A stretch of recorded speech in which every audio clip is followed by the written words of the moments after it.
we gather here today, college is no longer a distant thought, high school will soon be a past memory, and life has suddenly entered a new chapter. A chapter all about us, about our individual strengths, passions, and choices. What comes next no longer depends on our parents or teachers. This is on us, just us as individuals.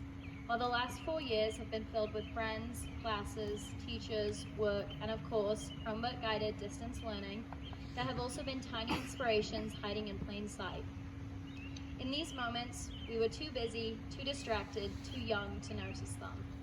As we take a retrospective look at our high school years, I hope we will all see them clearly now. Day one of freshman year, Emily and I sat in our biomed class surrounded by almost all upperclassmen.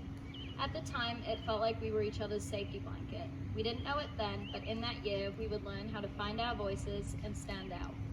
I think we all remember feeling like fresh meat, petrified to speak in this large school. Now we look back with amusement. Walking into Eastridge for the first time as freshmen, this was an inspirational moment. If you took honors English sophomore year, I know you recall reading Julius Caesar and the test we took on that play. The average grade on that test was a 57%. Although this seemed like the end of our GPA and the end of the world, this was an inspirational moment. We learned grades are not everything and that you can graduate with honors even after receiving an A- in 10th grade honors English. But most importantly, I want us to all think of our proudest and most enjoyable moments.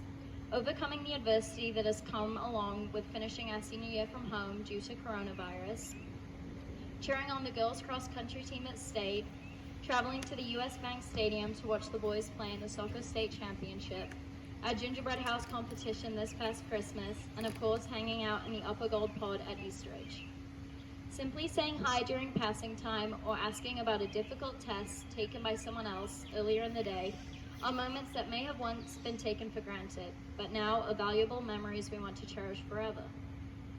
As we look towards our future, I hope we all take the time and look for these moments, the moments when we are scared, discouraged, but most importantly, proud and humbled.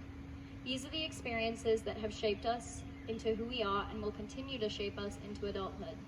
Though we did not get to spend hours on the dance floor at prom, implement what I'm sure would have been the most iconic senior prank, or graduate in the infamous purge, we got this, the chance to sit here all together one last time.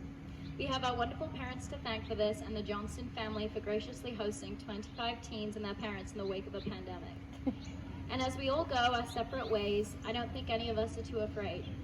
The relationships built, the knowledge acquired, and the confidence gained in the four walls of Eastridge High School have prepared us more than we know.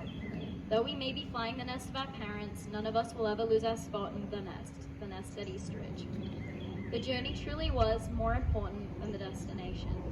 And, in the wise words of Andy Bernard, I wish there was a way to know you were in the good old days before you actually left them. Congratulations to us all.